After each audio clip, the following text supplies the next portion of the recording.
Olá, minha gente. Essa é a nossa 11ª aula de obrigações. Última aula com conteúdo antes da primeira avaliação. Depois a gente vai ter algumas aulinhas de revisão para trabalhar a matéria vista até então e vamos seguir para a nossa prova, né? Bom, mas sem mais delongas, vamos lá. Hoje vamos falar de cessão de débito ou assunção de dívida. Muito legal isso, gente, porque essa é uma outra forma de transmissão das obrigações. Nós já estudamos a primeira forma de transmissão das obrigações, que é a transmissão da obrigação por meio do seu polo ativo, que é a cessão de crédito. A gente muda a figura do credor. Agora, a gente vai estudar a transmissão da obrigação analisando a mudança do seu polo passivo, que é o devedor. Tá? Bom, aqui no nosso roteiro está dito o quê? Cessão de débito ou assunção de dívida. Negócio jurídico bilateral, pois demanda anuência do credor, por meio do qual a posição de devedor é transferida para terceiro, chamado assuntor. Vem tratada no artigo 299. E antes de começar o 299, a gente vai, ao final da aula, perceber uma coisa muito legal, gente. A cessão de crédito, a gente estudou na aula 10. Né? Aqui na aula 11 a gente está estudando a assunção de dívida. E a gente vai ver que se a gente entendeu a cessão de crédito, a gente muda, inverte o sinal e a gente chega mais ou menos à regulamentação da assunção de dívida. Tá? Então, e o próprio nome já mostra isso, né? Não estou cedendo o crédito. Né? Tanto é que a assunção de dívida também é chamada de cessão de dívida, né? Cessão de débito. Né? Então, na cessão de crédito, eu estou cedendo crédito. Muda, inverte o sinal, cessão de débito, que é a mesma coisa que a assunção de dívida. Tá? E a gente vai ver que isso acontece em vários artigos do nosso Código Civil. Eu pego o que o Código tratou para a cessão de crédito, inverto o sinal e eu chego mais ou menos ao regramento da assunção de dívida. Isso não é nada científico, tá? Isso é só uma dica, né? Um macete para a gente conseguir entender com mais facilidade a matéria, tá, gente? Mas vamos lá ao nosso glorioso artigo 299. Vamos lá. É facultado a terceiro assumir a obrigação do devedor com o consentimento expresso do credor, ficando exonerado o devedor primitivo, salvo se aquele, ao tempo da assunção, era insolvente e o credor o ignorava. Parágrafo único. Qualquer das partes pode assinar prazo ao credor para que consinta da assunção da dívida, interpretando-se o seu silêncio como recusa. Gente, uma coisa bem interessante aqui. Tá?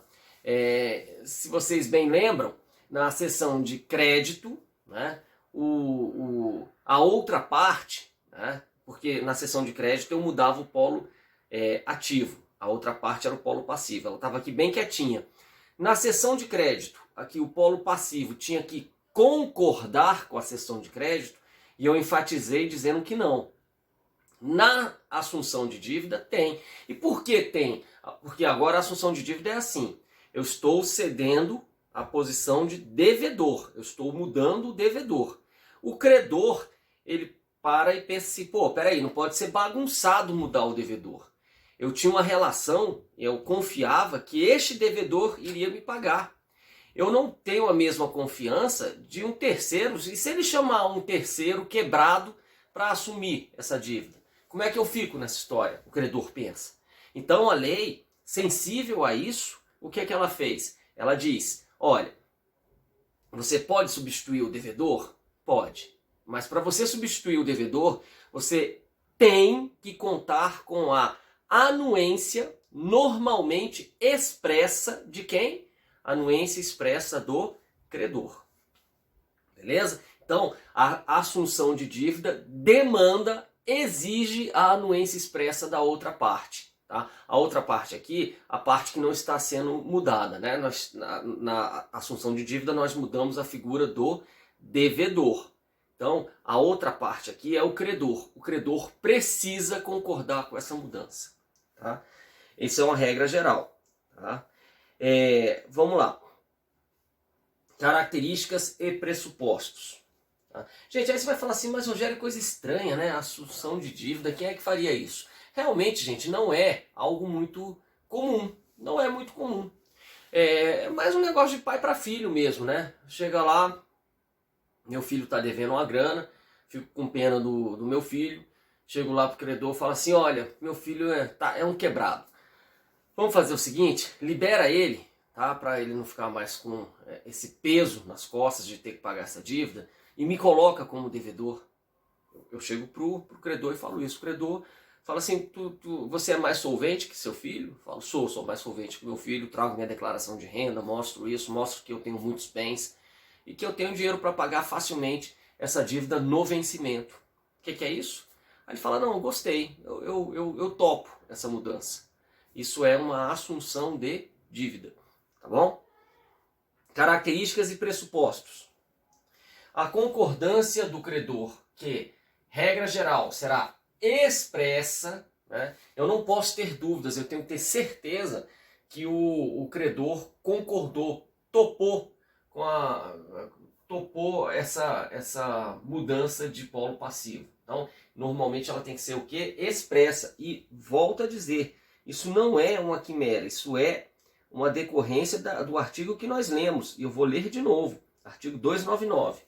É facultado a terceiro assumir a obrigação do devedor, com o consentimento expresso do credor. Então esse consentimento normalmente ele é expresso. Mas existe alguma exceção? Vamos ver aqui o artigo 303 que ele diz, né? Ele traz uma hipótese interessante de aceitação tácita. O adquirente de imóvel hipotecado. Então, o que é o adquirente de imóvel hipotecado? Vamos lá. Está aqui. João, credor.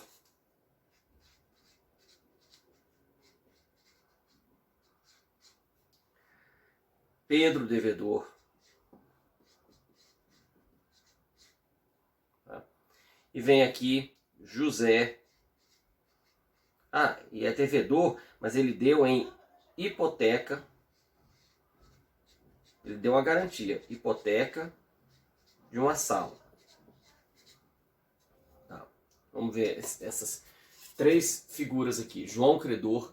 Pedro, devedor. E tem o José ali, de olho na sala. Ele quer comprar essa sala. Só que a sala foi hipotecada para garantir a dívida entre Pedro, devedor, e João, credor. Tá? Bom, o adquirente do imóvel hipotecado veio... Gente, saibam, se vocês vão estudar direito das coisas, mas saibam que um imóvel hipotecado pode ser vendido. Por que pode ser vendido? A gente estudou isso bem no início do semestre, quando a gente falou dessa característica de direito de sequela, né? Que existe para os direitos reais. Então, não há problema de se comprar um imóvel hipotecado do ponto de vista jurídico. Há uma questão prática, quem é que vai querer comprar um imóvel hipotecado, né? Normalmente as pessoas primeiro adiantam dinheiro, limpam a hipoteca do imóvel e compram, né? Mas vamos supor que eu queira, pode vender o imóvel hipotecado que eu quero comprar. Posso? Posso. Artigo, salvo engano, 1475. Tá? Eu posso comprar. Só que a hipoteca vem junto. A hipoteca vem junto. Né? Porque existe um direito de sequela. A hipoteca persegue a coisa onde quer que ela esteja, com quem quer que se encontre. Tá? Então, José comprou uma sala hipotecada. José comprou a sala. Tá? Olha só, vamos ver onde é que nós vamos chegar. O adquirente de imóvel hipotecado, José, o adquirente de imóvel hipotecado pode tomar a seu cargo o pagamento do crédito garantido. Ele pode assumir essa dívida. Por quê? Porque essa hipoteca está ameaçando a sala. Essa hipoteca, essa dívida aqui, está ameaçando a sala por conta dessa hipoteca. Então o José pode tomar a seu cargo o pagamento do crédito garantido. Se o credor, João, notificado, então o José chega e fala assim, João, comprei a sala que garante o pagamento dessa dívida e eu estou dizendo para você que eu assumo o pagamento. Ele notifica o João. Se o João notificado não impugnar em 30 dias a transferência do débito, entender-se-á dado o assentimento. Então, se ele não falar nada, se ele for impugnado, ele pode falar assim, não, eu não quero. Tudo bem que você tenha comprado a sala, meu amigo, mas eu quero que o meu devedor continue sendo um devedor originário. Ok, é direito dele. Mas se ele nada disser, aqui há uma hipótese de assunção de dívida com anuência tácita, tá? Sem o requisito da anuência expressa. Eu acho que vocês entenderam. Senão, a beleza da aula gravada é que você pode ir e voltar, né? Vai e volte neste exemplo e compare com o artigo 303. Os requisitos de validade da assunção de dívida são genéricos do artigo 104. Tá? E podem dizer respeito a dívidas presentes ou futuras, desde que não sejam personalíssimas. Dívidas personalíssimas elas não podem ser assumidas. Tá? Aí você não pode ter uma transmissão de obrigação se a obrigação é personalíssima. É uma exceção, né? Não é muito comum, mas você tem algumas obrigações que são personalíssimas. Por exemplo, obrigações de prestação de alimentos, né? Você não pode transmitir essa obrigação para ninguém, porque ela decorre de um vínculo, por exemplo, de parentesco, né? Enfim. E inclusive a dívida de alimentos decorrente de parentesco, né? Ela pode gerar prisão. Então como é que você pode pensar numa assunção de dívida aí? E aí, o cara que assumir, ele pode ser preso no lugar do parente original que devia? Né? Então é estranho. Então normalmente as obrigações podem ser transferidas, tanto por cessão de crédito quanto por assunção de dívida, salvo se elas forem personalíssimas. Não se confunde com promessa de liberação do devedor. Promessa de liberação não estou substituindo ninguém. Eu só estou dizendo, olha, eu posso liberar o devedor se acontecer tal coisa. Isso não é uma assunção de dívida, porque na assunção de dívida, o devedor ele é substituído assim que ocorre a anuência expressa do credor. Também não se confunde com novação, porque a novação existe a extinção da obrigação original para o nascimento de uma nova obrigação com polos distintos, né, com partes diversas. A cessão de débito ou assunção de dívida, ela é apenas uma transmissão de obrigação, ela não extingue a obrigação como faria a novação. Também não é uma fiança, porque a fiança, gente, ela é apenas uma garantia. O fiador, ele garante o pagamento, ele não assume o débito. Ele está ali, ele pode vir a pagar esse débito, mas ele é uma garantia fidejussória. Fidejussória é uma garantia pessoal, né? Mas ele não há uma substituição. Ele paga junto, né? Mas ele não entra no lugar do devedor original expulsando esse devedor, né? E não é uma estipulação em favor de terceiro, porque a estipulação em favor de terceiro é quando duas partes elas se acertam para beneficiar um terceiro. Também não é isso. Aqui há uma substituição de devedor por um novo devedor. Tá? Bom, espécies. Vamos lá. São espécies de assunção de dívida. A assunção de dívida por delegação, que conta com a participação do devedor. Ué, professor, o senhor não disse que a anuência do credor... Veja. O credor sempre vai ter que concordar. Mas vamos lá. Credor, devedor originário, devedor novo. Vamos usar isso aqui para ficar claro, tá? Para vocês. Aqui está o objeto. Aqui está o objeto da obrigação. Beleza. Na assunção de dívida por delegação, tá? Esses dois aqui, eles se acertam, tá? Eles se acertam, há um acerto entre eles. Esses dois aqui se acertam, há um acerto entre eles, e aí eles buscam a concordância do credor. Eles se acertam e buscam a concordância do credor. Tá? Então, essa é a assunção de dívida por delegação.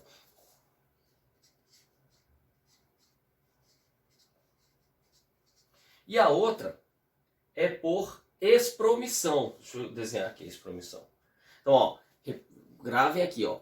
Delegação há um acerto entre os dois devedores e aí depois eles buscam a anuência do credor. Agora vamos para expromissão. Expromissão, gente, para lembrar, eu lembro que expromissão começa muito parecido com expulsão. Vocês vão entender o que eu quero dizer. Devedor originário, devedor novo. Bom, e aqui o objeto. Tá? Na expromissão, a cessão é feita diretamente entre o credor e o terceiro, que vai virar o novo devedor. Entenderam isso? Então, ó, aqui na expromissão, o desenho é assim, ó. Os dois se acertam. A concordância vem só daqui. E esse aqui é expulso. O devedor originário é expulso. Tá? Aqui, o acerto se dá primeiro aqui, e daqui eles buscam a concordância do credor. Na expromissão, o acerto é feito entre credor e devedor novo, e o devedor originário é expulso. Beleza? Bom, seguindo. Né? Eu acho que aqui vocês já entenderam. O código no artigo 299 parece cuidar só da primeira. Por quê? Porque ele diz assim, ó. Vamos lá. Vamos lá para o 299 de novo. Parece tratar só de delegação, embora a expromissão seja plenamente viável. Tá? É facultado a terceiro assumir a obrigação do devedor com o consentimento expresso do credor, ficando exonerado o devedor primitivo, salvo se aquele ao tempo da assunção era insolvente e o credor o ignorava. Qualquer das partes pode assinar prazo ao credor. Então, ele está supondo aqui que qualquer das partes devedoras, o devedor antigo e o devedor novo. Por isso que há uma sensação de que o artigo 299 está tratando de assunção de dívida por delegação. Repito, mas isso não exclui a possibilidade da assunção de dívida se dar também por expromissão. Tá certo? É porque normalmente, gente, o devedor originário, ele participa da delegação dessa assunção de dívida, escolhendo o novo devedor para, depois de acertar com esse novo devedor, procurar o credor e falar, você topa? Né? Mas nada impede, repito, que o devedor novo ele ignore a existência do devedor originário e procure diretamente o credor. Dá na mesma, tá tudo certo. As duas podem. Assunção de dívida por delegação e assunção de dívida por expromissão. Lembrando que expromissão, para você memorizar, pense em expulsão. Né? O credor originário é expulso sem participar desse acerto. Tá bom? Vamos lá. Descendo aqui e voltando para o nosso roteiro. Então, recapitulando, são espécies de assunção de dívida por delegação, que conta com a participação do devedor, e por expromissão, feita diretamente entre um credor e terceiro. O código no artigo 299 parece cuidar só da primeira, já vimos por quê. Ambas, tanto por delegação quanto por expromissão, ambas, ademais, podem ser liberatórias ou cumulativas, caso liberem ou não o devedor originário do pagamento da dívida. Gente, normalmente são liberatórias. Na prática, normalmente a regra é de que elas sejam liberatórias. O cara fala assim, eu sou um novo devedor. Porque o devedor antigo ele sumiu dessa história. Né? Agora, excepcionalmente, o credor pode falar assim, tudo bem, você quer ser o novo devedor? Seja, venha, mas eu quero que o devedor originário continue sendo devedor. Né? E aí ele vai continuar sendo, e aí as partes têm plena liberdade de disciplinar como é que vai continuar essa relação entre o devedor originário e o credor. Ele vai continuar sendo devedor solidário? Ele vai continuar sendo devedor de uma parte? Ele vai ser devedor subsidiário? Como é que vai ser? isso eles vão acertar no contrato. Agora, no silêncio das partes, normalmente, se você tiver uma assunção de dívida, ela é liberatória, seja ela por delegação, seja ela por expromissão. Ela é liberatória por quê? Porque ela exonera, ela livra a cara do devedor originário. Beleza, gente? Seguindo. Efeitos. Determina o artigo 300.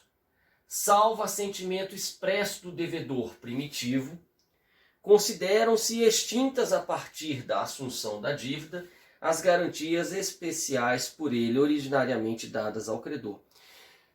Gente, as garantias então dadas, elas são extintas, tá? Então, isso aí também é um negócio que o código está mandando o credor pensar bem se ele aceita a assunção de dívida. Porque, salvo assentimento expresso do devedor primitivo, já que o devedor primitivo normalmente ele é liberado, né, as garantias que ele deu também são liberadas. Então, salvo assentimento expresso do devedor primitivo, consideram-se extintas a partir da assunção de dívida as garantias especiais por ele originariamente dadas. Se ele foi liberado, as garantias dele também estão liberadas. Fianças, hipotecas, penhores não se transmitem com a dívida, a menos que ocorra o consentimento quanto à sua manutenção. Já os artigos 301 e 302 dizem: 301. Se a substituição do devedor vier a ser anulada, olha isso. O que é que ele está dizendo? Está dizendo o seguinte, tinha aqui credor, devedor originário, devedor novo, e aqui o objeto que é a prestação. Tá? Aí veio esse aqui, ele deixou de ser devedor e agora o vínculo está aqui, Houve uma assunção de dívida. Tá? Então, isto aconteceu. Mas aí o artigo diz, 301, vamos a ele. Se a substituição do devedor vier a ser anulada, a substituição foi anulada. Vou apagar esse aqui. Esse aqui voltou a ser devedor. Anulou. Beleza, agora estamos novamente com esse quadro aqui. O devedor originário voltou a ser devedor. Voltou a esse quadro. Se a substituição vier a ser anulada, restaura-se o débito com todas as suas garantias. Vejam como é que a lei ela é coerente. Ela diz que quando eu assumo a dívida, as garantias originárias elas são extintas. Tá? Mas ele diz, se for anulada a assunção, restaura-se o débito com todas as suas garantias, salvo as garantias prestadas por terceiro, tipo fiança. Tá? Aí você vai falar, mas por que, professor, fiança? Porque, gente, o terceiro ele falou assim, olha, eu garantia o devedor originário, outro veio e assumiu, me livrei da encrenca. Né? Eu não posso presumir que, uma vez ele livre da encrenca, ele queira voltar a ser fiador se esta dívida originária for restabelecida. Então olha o que ele diz. Olha só, vamos lá. Se a substituição do devedor vier a ser anulada, restaura-se o débito com todas as garantias, salvo as garantias prestadas por terceiros, tipo fiança, exceto se o fiador conhecia o vício que inquinava a obrigação, ou seja, exceto se o fiador soubesse que a assunção de dívida tinha maracutaia. Se ele soubesse, aí o ônus da prova é de quem? O ônus da prova é do credor originário. Que o credor originário, ele vai dizer assim, olha, houve uma assunção de dívida, mas essa assunção de dívida, ela é anulável, por exemplo. Eu concordei com a assunção de dívida mediante coação. Beleza. ele anula depois a assunção de dívida. Volta a ser devedor o devedor originário. E as garantias que o devedor originário tinha dado? Elas são restabelecidas, salvo se for uma garantia prestada por terceiro, como a fiança. Então, o fiador volta a ser fiador ou não volta, Rogério? Volta. O meu exemplo é, a assunção decorreu de uma coação. E o fiador volta a ser fiador, se o fiador tivesse ciência dessa coação, ele volta a ser fiador. Mas o ônus da prova de que o fiador tinha ciência dessa coação cabe a quem? Ao credor. Tá certo, gente? É o credor que vai ter que dizer, ó, foi restabelecida a obrigação originária e as garantias voltaram. Inclusive a garantia prestada por terceiro, porque o fiador sabia que essa assunção de dívida foi fruto de coação e sabia por isso. Aí ele traz as provas. Se ele não conseguir provar que o fiador sabia dessa coação, o fiador está liberado, exonerado da fiança. É o que diz o artigo 301. Tá bom, gente? 302. O novo devedor não pode opor ao credor as exceções pessoais que competiam ao devedor primitivo. Então, exceções pessoais que existiam vão ser oponíveis apenas entre as partes. Agora, pode haver uma exceção geral. Qual é a exceção geral? É aquela que mata, não diz respeito às pessoas, mas diz respeito ao objeto da prestação. Aquela que mata a obrigação. Ah, já foi pago uma parte. Isso é uma exceção pessoal? Não, isso não é uma exceção pessoal. Uma exceção pessoal seria... eu também sou o credor, né, do fulaninho. Depois que houve a assunção de dívida, o devedor originário também virou credor do credor. E aí haveria uma compensação, por exemplo. Não, aí não. Aí isso é uma exceção pessoal entre o devedor originário e o credor originário. Se isso aconteceu depois da assunção de dívida. Isso não pode ser usado. Tá? Bom, agora vamos aqui, vamos lá beber uma água. Quando vocês voltarem, eu quero dar uma dica para vocês sobre como lembrar de tudo isso que a gente estudou sobre assunção de dívida. Vamos lá, minha gente. Na volta a gente conversa. Bom, minha gente, voltaram, então vamos lá. Podemos, para mais facilmente entender a matéria, utilizar um artifício que não é exatamente científico, mas ajuda. É uma dica. Né? Não tem nada de científico isso. É só um macete. Tá? E eu já adiantei um pouquinho isso para vocês no início da aula. Para lembrar de importantes aspectos de assunção de dívida, basta inverter o sinal da seção de crédito. Vamos lá ver como é que isso é verdade? Né? Embora não seja científico, embora seja só um macete, vamos ver se esse macete funciona em alguns aspectos. Primeiro macete. A seção é de crédito. Invertendo o sinal, temos a assunção de dívida. Você vai falar assim, nossa, professor, obrigado, tá? Esse macete aqui foi ótimo. Não, tudo bem, gente, é só para começar. Vocês vão ver que isso vai fazer mais sentido quando a gente começar a citar os artigos do código. A cessão de crédito não exige a anuência da outra parte.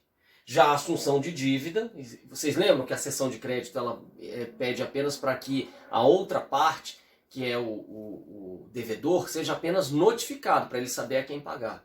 Já na assunção de dívida, a outra parte, que é o credor, tem que concordar expressamente com a transmissão da obrigação. Onde é que a gente percebe isso? Comparemos os artigos 290 de cessão de crédito com o artigo 299 de assunção de dívida. Vamos a eles. 290. A cessão do crédito não tem eficácia em relação ao devedor, senão quando a este notificado. Basta a notificação. Mas por notificado se tem o devedor que em escrito público ou particular se declarou ciente da cessão feita. Beleza. E na assunção de dívida? Vamos lá?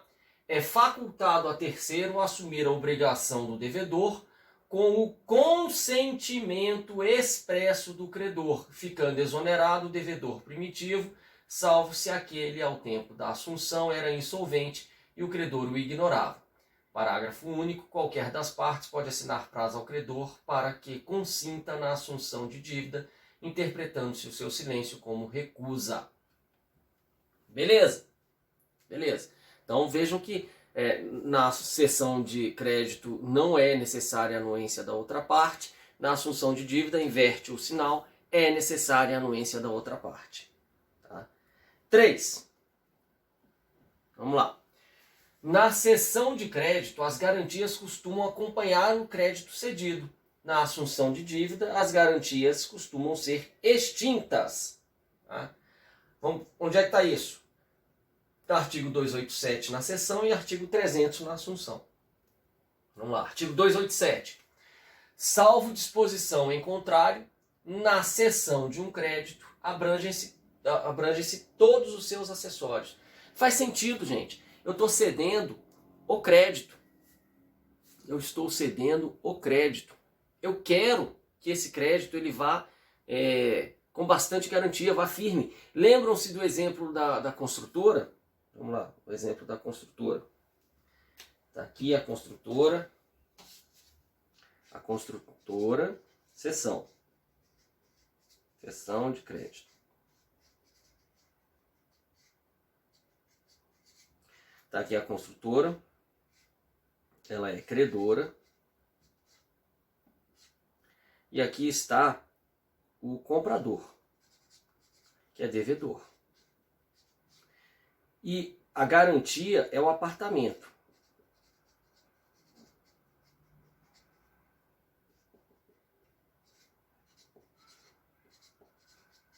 Beleza. Ele quer ceder a posição de credor para o banco.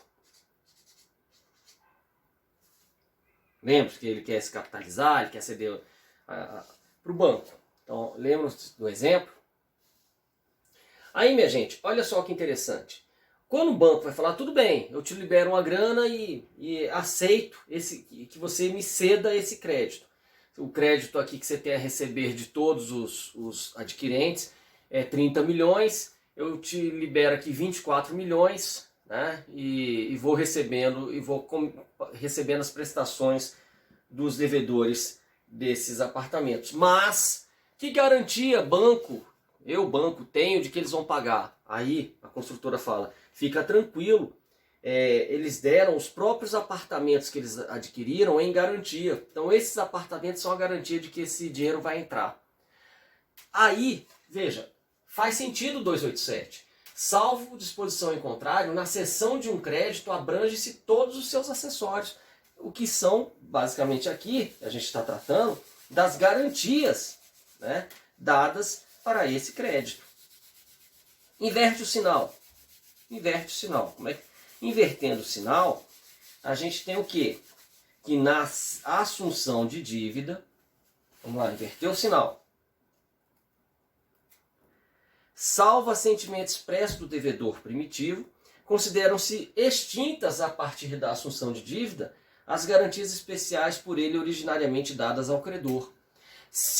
E eu já falei isso, se o devedor originário ele foi liberado, né, as garantias que ele deu também costumam ser liberadas.